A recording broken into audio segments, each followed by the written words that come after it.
அன்பு மாணவ செல்வங்களே, நம்முடைய பென்சில்வேனியா குழந்தைகளுக்கும் தமிழ்நாட்டில் இருக்கிற குழந்தைகளுக்கும் இன்றைக்கி காந்தி ஜெயந்தியோட 2/10/2024 இன்றைக்கி ஒரு புனிதமான நாள், காந்தி பிறந்த நாள். உங்களை அனைவரையும் நான் சந்திப்பதிலே மிக்க மகிழ்ச்சி அடைகிறேன். நான் எல்லாருக்கும் மீட் போட்டிருக்கேன். யாரும் எடுக்காதீங்க. நம்ம வாசுதேவன் ஐயா மட்டும் எடுக்கட்டும், மீதி பேர்லாம் யாரும் எடுக்காதீங்க. இந்த வகையில் உங்களை எல்லாம் எனக்கு அறிமுகப்படுத்தவர், என்னை உங்களுக்கு அறிமுகப்படுத்தவர் தான் வாசுதேவன் ஐயாவும் செந்தில் செல்வம் ஐயாவும். எடுக்காதன்னு சொன்னேன், எடுக்கிறீங்க.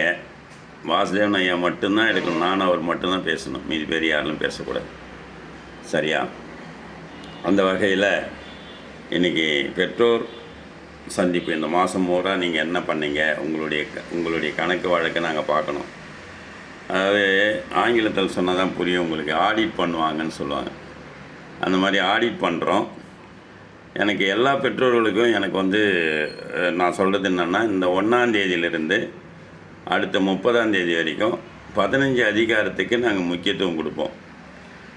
அதுக்கப்புறம் தெரிஞ்சுக்கிறதுக்காக என்ன பண்ணுறோம், 50 அதிகாரம் வரைக்கும் 2ஆம் தேதி 2 அதிகாரம் படிச்சுட்டு போகிறோம். அதுக்கப்புறம் 3ஆம் தேதி ஒவ்வொரு அதிகாரமும் அந்த ஒற்றைப்படை தேதியில் வரும்போது ஒற்றைப்படை நாள் வரும். இப்படி படித்து 50 அதிகாரத்தை நாங்கள் முடிக்கிறோம்.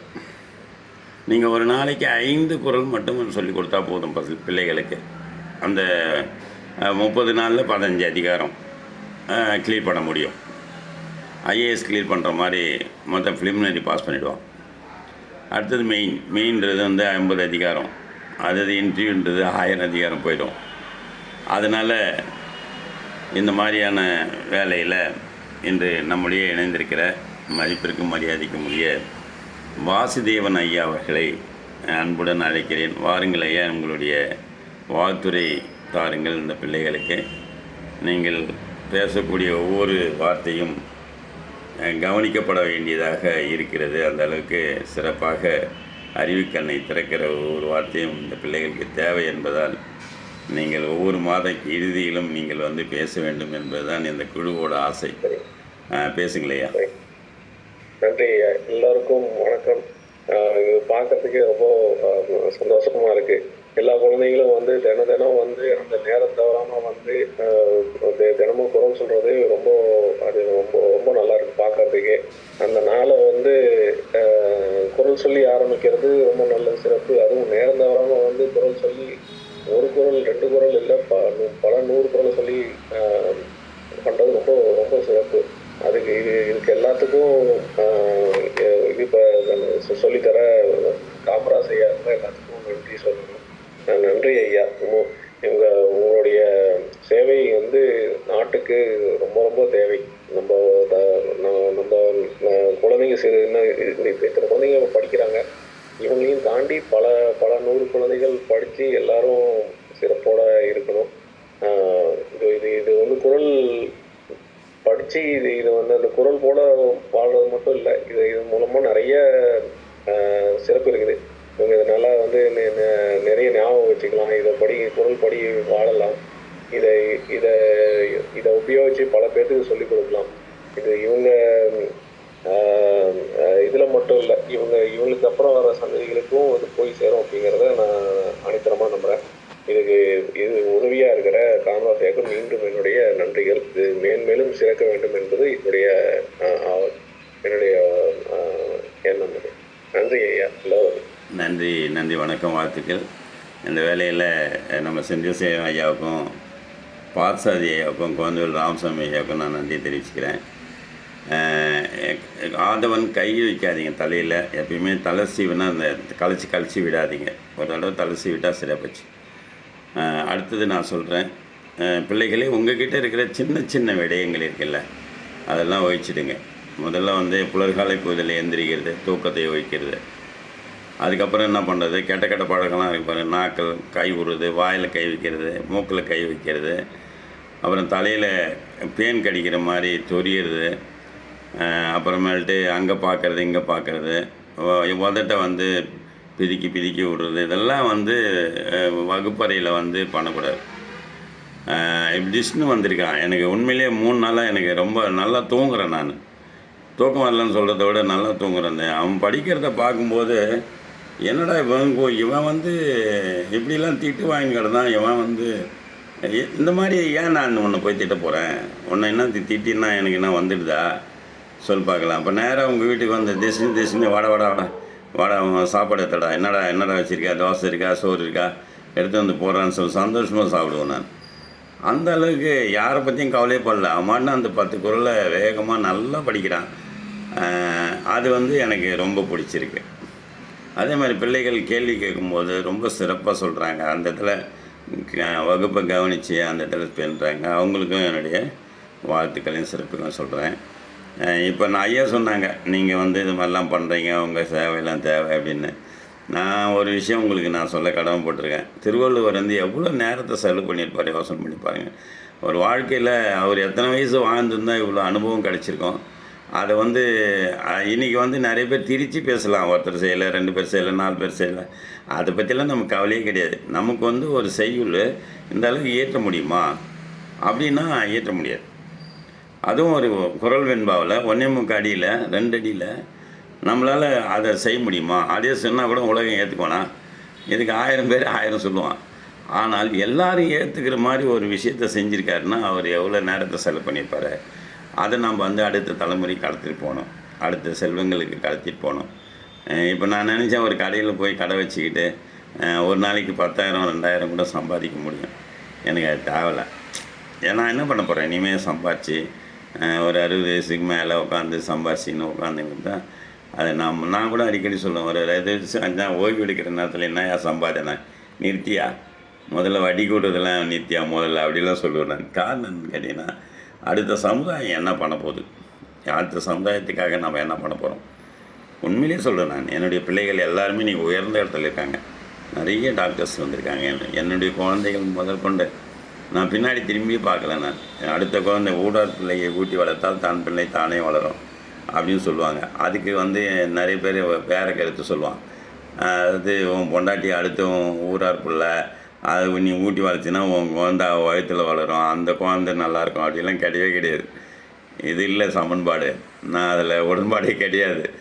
அவங்க பார்த்துக்குவாங்க.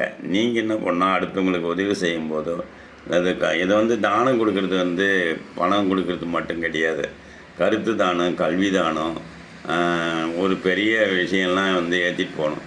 அதெல்லாம் கொடுக்குறதும் ஒரு தானம் தான். அதனால் நாம் பண்ணுற ஒரு மிகப்பெரிய விஷயம் இது வந்து இன்னும் நிறைய பேர் உருவாக்கணும்னு எனக்கு ஒரு ஆசை.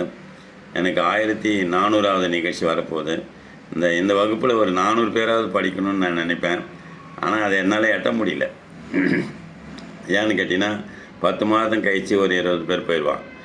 அதுக்கப்புறம் 10 மாதத்தில் வந்து இன்னும் ஒரு 10 பேர் போயிடுவான். அப்புறம் எங்களை வந்து ஒரு வருஷத்துக்கு ஒரு 50 பேரை சேர்த்தோம்னா அவன் கடைசி வரைக்கும் வரானாங்கிறதுலாம் கிடையவே கிடையாது. பாதி பேர் வருவான், பாதி பேர் நடந்து வருவான், கூட நம்ம மலை மேலே ஏறுவான். பாதி பேர் என்ன பண்ணுவான், பாதியிலே போயிடுவான். பாதி பேர் ஒரு 3 கிலோமீட்டர் போயிடுவான். பாதி பேர் ஒரு 10 கிலோமீட்டர் உச்சியில் போய் அந்த திருவண்ணாமலை மலை மேலே உச்சியில் அந்த கொப்பரையை தண்ணி அந்த நெய்யை எடுத்துகிட்டு போய் அந்த கொப்பரையில் ஊற்றி அங்கே தீபம் பார்த்துட்டு வரவங்க எத்தனை பேர் அந்த மன உறுதியோடு இருக்கவங்க மட்டும்தான் மேலே ஏற முடியும். மற்ற பேர் எல்லாம் என்ன பண்ணுவான், பாதியிலே என்னால் முடியாதுன்னு போயிடுவான். ஆனாலும் கூட நாங்கள் கண்டிப்பாக ஏறி ஒவ்வொரு நாளும் ஏறுவோம். ஒவ்வொரு நாளும் ஏறி அந்த கொப்பரையில் நெய் ஊற்றிட்டு வருவோம். இதுதான் வந்து அந்த விடாமுயற்சிங்கிறது. இது உங்கள்கிட்ட எல்லாருக்கிட்டையுமே இருக்குது. அதனால் இந்த ஆண்டு தமிழச்சி துறையில் இது மனு செய்திருக்கிற பிள்ளைகள் எல்லாருக்கும் வெற்றி பெறனுடைய வாழ்த்து. இன்னும் நேரம் இருக்குது. கடினமாக உழைப்பவர்கள் மட்டும்தான் உயர்வார்கள். உயர்ப்பவங்களாம் வந்து நான் சோம்பேறியாக இருக்கேன், என்னால் முடியாது, நடக்காது, போவாதுன்றவங்களாம் கண்டிப்பாக வெற்றி தேவதை அவனை நெருங்காது. இன்னொரு செய்தியும் உங்களுக்கு சொல்கிறேன், வெற்றி வந்து அவ்வளோ ஈஸியாக கிடைச்சிடாது. நீங்கள் எந்த அளவுக்கு ஓடுறீங்களோ அந்தளவுக்கு அதுவும் ஓடிட்டே இருக்கும். எந்த அளவுக்கு நீங்கள் ஓடுறீங்களோ அது எதுவும் கை கெட்டுற மாதிரி இருக்கும், ஆனால் ஓடி போயிடும். திரும்ப நீங்கள் ஓடினீங்கன்னா உங்களை வெளிச்சம் காட்டிக்கிட்டே இருக்கும். ஆனால் ஒரு இடத்துல நீங்கள் விடாமுயற்சி பண்ணும்போது உன்னை தேடி திரும்பி வரும். அது திரும்பி வந்து உன்னை கட்டி அணைச்சி இது தாண்டா வெற்றி உனக்கு, இது தான் நான் வந்து உங்கள்கிட்ட வந்து சேர்ந்துட்டேன், உனக்கு கிடைக்கிற அவார்ட்ஸ் எல்லாமே கொடுக்கும். இதுதான் நம்பிக்கை. நான் வச்சு ஐயோ நான் நிறைய படிக்கிறேன், எனக்கு வரல, எந்த யாரும் பாராட்ட மாட்டேங்கிறாங்க, எனக்கு எந்த அவார்ட்ஸும் கொடுக்க மாட்டேங்கிறாங்க, என்னை எந்த வீட்டில் கண்டுக்க மாட்டேங்க. நீ அதெல்லாம் கண்டுக்காது. உனக்கும் வெற்றிக்கும் உள்ள போராட்டமே தவிர மற்றவனுக்கும் பக்கத்து வீட்டுக்காரனுக்கும் அப்பா அம்மாவுக்கும் அண்ணன் தம்பிக்கும் ஒன்றுமே கிடையாது. புரிஞ்சுக்கோ. உனக்கும் யாருக்கும் உள்ள வெற்றி, உனக்கும் யாருக்கு வெற்றிக்கும் உள்ள வெற்றி தான். வெறி நாய்க்கு துரத்துற மாதிரி ஓடிக்கிட்டே இருக்கணும். நீ ஓடிக்கினே அந்த ஒன்று திருப்பி என்ன பண்ணோம், நின்றுடும். அப்படியே உடனே வெளியே மெரிய எதிர்க்க வந்து ஒரு தெய்வம் வந்து உன்னை கை கொடுத்துட்டு வாட தம்பி, நல்ல விஷயம், ஓடின்ட்ட நீ, உன்னை நான் தான் துரத்துனேன் அப்படின்னு சொல்லும். அதனால் தயவுசெய்து நீங்கள் இன்னும் கூட காலம் தவற 2 நிமிஷம் 3 நிமிஷம் லேட்டாக வரதெல்லாம் தவிர்க்கணும். அதே மாதிரி நான் சொல்லுவேன், முகம் கழுவிக்கோ, அது 8 மணியாக இருக்கட்டும், முகம் கழுவிக்கோ, ஃப்ரெஷ்ஷாக இருப்பேன். முகம் கழுவி ஒரு பவுடர் வச்சுட்டு ஒரு இது பண்ணிவிட்டு வா. ரெகுலாரிட்டின்றது ரொம்ப முக்கியம். ரெகுலாரிட்டி வரணும். அதே சமயத்தில் ஒவ்வொரு நாளும் உன்னுடைய மீட்டர் மாறிக்கினே இருக்கணும். யாரெல்லாம் இப்போ நான் வந்து இதை வீடியோ எடுக்கும்போது யார் எந்தெந்த அதிகாரத்தில் இருக்கீங்கன்றது இது ஒரு வரலாற்று சிறப்பு.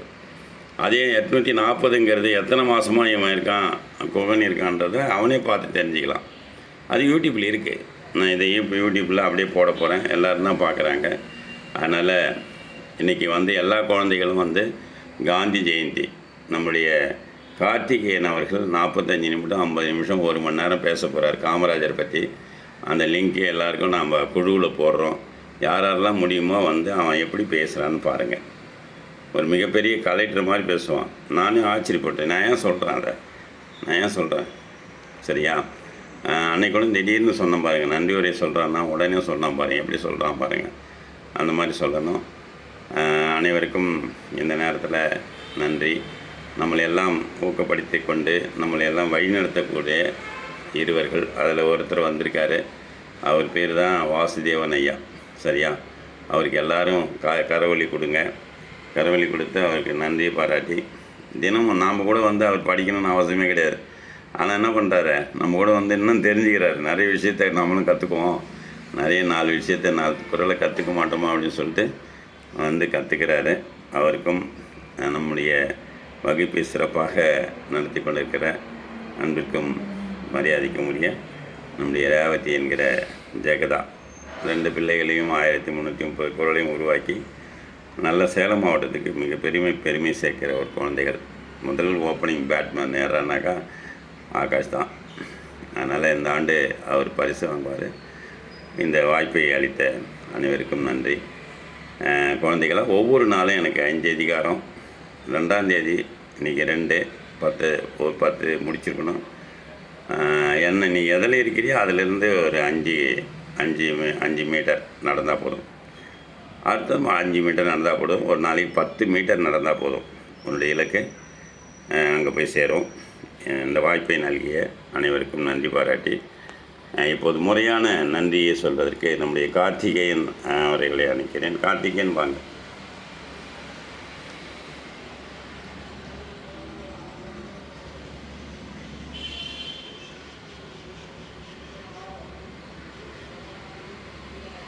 இந்த உலக திருக்குறள் இயக்கத்தின் கொண்டு செல்கின்ற காமராஜர் ஐயா அவர்களுக்கு மிகுந்த நன்றியினை தெரிவித்துக் கொள்கின்றோம். மற்றும் என்னுடன் சேர்ந்து பயணிக்கும் அனைத்து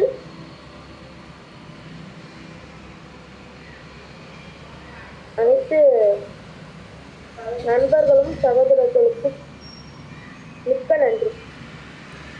நன்றிங்கண்ணா. வணக்கம். வாசுதேவன் ஐயா ஒப்புதலோடு இந்த சிறிய பெற்றோர் சந்திப்பு கூட்டம் இந்த மாதத்தில் நிறைவடைகிறது. அடுத்தது செந்தில் செல்வம் ஐயா வந்தாங்கன்னா அவங்கள ஒரு நாளைக்கு அவங்களுடைய கருத்துக்களை தெரிவிச்சுக்குவோம். அடுத்த 30ஆம் தேதி தான் நாம் சந்திக்க போகிறோம். நன்றி, வணக்கம், வாழ்த்துக்கள்.